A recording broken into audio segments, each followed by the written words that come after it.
మహాగణాధిపతయే నమః. శ్రీ గురుభ్యో నమః. శ్రీమాత్రే నమః. వెల్కమ్ టు ఎడ్ భక్తి ఛానల్.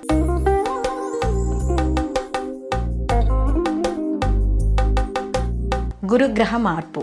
ఈ గురుగ్రహ మార్పు అనేది మనకి అక్టోబర్ 18 నుండి అలాగే డిసెంబర్ 5 మళ్ళీ ఆయన వక్రగతిని పట్టడం అనేది జరుగుతుంది. అయితే ఇప్పుడు గురువు మనకి అక్టోబర్ 18 ముందు వరకు కూడా ఈయన మిథున రాశి నుండి కర్కాటక రాశిలోకి వచ్చి మళ్ళీ కర్కాటక రాశి నుండి ఈయన మార్పు చెంది వక్రంలో వెళ్ళి మళ్ళీ యథాస్థితికి మనకి ఈ యొక్క మిథున రాశిలోకి రావడం అనేది జరుగుతుంది. అంటే ఇప్పుడు ఈ సంవత్సరం కానీ చూసుకుంటే ఇక్కడ ఈయన నవంబర్ 12 నుంచి మొత్తం మీద కానీ చూసుకుంటే మనకి మార్చి 11 వరకు 2026 వరకు కూడా ఈయన ఈ యొక్క పునర్వసు నక్షత్రంలో ఈయన సంచరించడం అనేది జరుగుతోంది.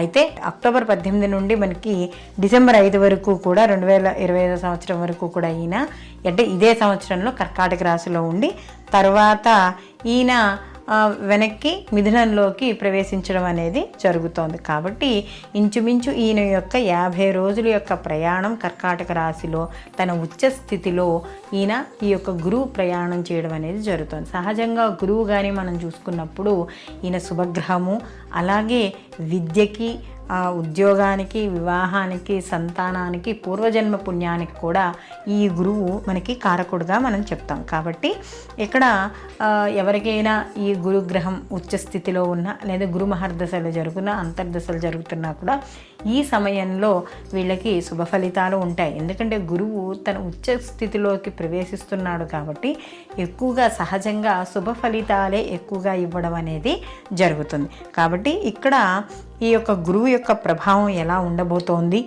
ఎటువంటి ఫలితాలు ఇస్తాడు, ఇలాంటి విషయాలన్నీ కూడా మనం ఇప్పుడు ఈ వీడియోలో మనం తెలుసుకుందాం. అలాగే వీడియో చివరిన కూడా మనం మనం ఈ యొక్క వివిధ రాసుల వాళ్ళు అంటే మనకి ఉన్న ద్వాదశ రాసుల వాళ్ళు కూడా ఎటువంటి పరిహారాలు చేసుకోవాలి అనే విషయాన్ని కూడా తెలుసుకుందాం. మిథున రాశి వారికి కానీ చూసుకున్నప్పుడు ఈ యొక్క గురువు కానీ చూసుకుంటే సప్తమ అలాగే మనకి రాజ్యాధిపతి. ఈ సప్తమ రాజ్యాధిపతి అయిన గురువు స్వక్షేత్రంలోను తదనంతరము ఈయన ద్వితీయంలో కర్కాటకమైన తన ఉచ్చక్షేత్రంలోనూ సంచారం అనేది జరుగుతోంది.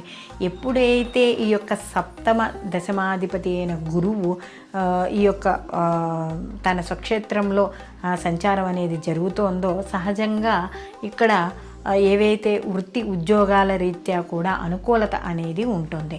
అయితే ఇక్కడ సప్తమాధిపతి కూడా అయ్యాడు కదా, ఈ సప్తమాధిపతి అయిన గురువు కూడా ముందుకు వెళ్ళి మళ్ళీ వెనక్కి రావడం అనేది జరుగుతుంది. కాబట్టి ఈ సప్తమ స్థానం సహజంగా మనకి ఏవైతే భాగస్వామి వ్యాపారము, అలాగే కళత్ర స్థానము, వివాహ స్థానము, సమాజము ఇవన్నీ కూడా మనకి చెప్పడం అనేది జరుగుతుంది. కాబట్టి ఎవరికైతే సమాజపరంగా మంచి గుర్తింపు రావాలనుకుని చేసే ప్రయత్నాలు ఏవైతే ఉన్నాయో అవి తప్పకుండా మంచి ఫలితాన్ని పొందడం అనేది జరుగుతుంది. అలాగే వివాహం కాని స్త్రీ పురుషులు ఎవరైనా ఉన్నా వివాహం అవ్వడం లేదా ఏవైనా భార్యాభర్తల మధ్య చిన్న చిన్న ప్రపంచాలు ఉండి ఇబ్బంది పడుతూ ఉండి లేదా ఏవైనా చిన్న చిన్న గొడవలతో ఇబ్బంది పడుతూ ఉంటే వాళ్ళకు కూడా అవి తగ్గుముఖం పట్టడము, అలాగే మంచి ఉద్యోగము, మంచి నడవడిక ఇవన్నీ కూడా ఏర్పడడం అనేది జరుగుతుంది. విద్యార్థులు మంచి పోటీని ఎదుర్కొని మంచి ఉత్తీర్ణత సాధించడం అనేది జరుగుతుంది.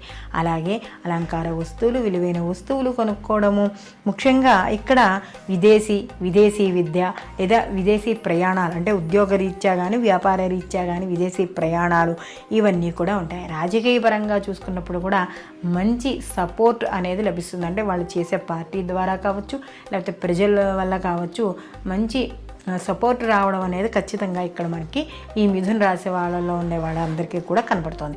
అలాగే సినీ కళా రంగాల్లో ఉండే వాళ్ళందరికీను ముఖ్యంగా ఇక్కడ చూసుకున్నప్పుడు ఎవరైతే ఆధ్యాత్మిక జీవనంలో ఉండేవాళ్ళు లేదా ఈ సనాతన ధర్మానికి సంబంధించిన వాటిల్లో ఉండేవాళ్ళు వీళ్ళందరికీ కూడా ఎంతో అనుకూలతగా ఉండడం అనేది జరుగుతుంది. కాబట్టి వీళ్ళకి సంతానం ద్వారా శుభవార్తలు, ముఖ్యంగా ఎవరైతే సంతానం లేని వాళ్ళ కోసం ఎవరైతే చూస్తున్నారో వాళ్ళకి శుభవార్తలు వినడం, నిండము ఇవన్నీ కూడా చోటు చేసుకోవడం అనేది జరుగుతుంది. కాబట్టి ఇక్కడ ఈ మిథున రాశి వాళ్ళకి ఈ గురుగ్రహ మార్పు ఏదైతే ఉందో ఇది మంచి ఫలితాలను ఇవ్వడం అనేది ఖచ్చితంగా జరుగుతోంది. అలాగే ముఖ్యంగా ఏదేది కర్కాటక రాశిలో ఉచ్చక్షేత్రంలో ఉన్న సమయం ఈ ఇంచుమించు 50 రోజులు ఏదైతే ఉందో ఈ సమయంలో మరిన్ని మంచి ఫలితాలు ఈ యొక్క మిథున రాశి వాళ్ళు పొందుతారు. కాబట్టి ఏవైనా ఆగిపోయిన పనులు ఉంటే మాత్రం ఖచ్చితంగా మొదలు పెట్టుకోవడం పునఃప్రారంభించుకోవడం ద్వారా కూడా మంచి ఫలితాలు పొందుతారు. కాబట్టి ఈ గురువు యొక్క అనుగ్రహం పొందాలి అంటే ఖచ్చితంగా దత్తాత్రేయుల యొక్క ఆరాధన కానీ లేదా ఈ యొక్క మార్పు సమయంలోనే మనకి ఈ యొక్క శివారాధన అనేది ఉంటుంది.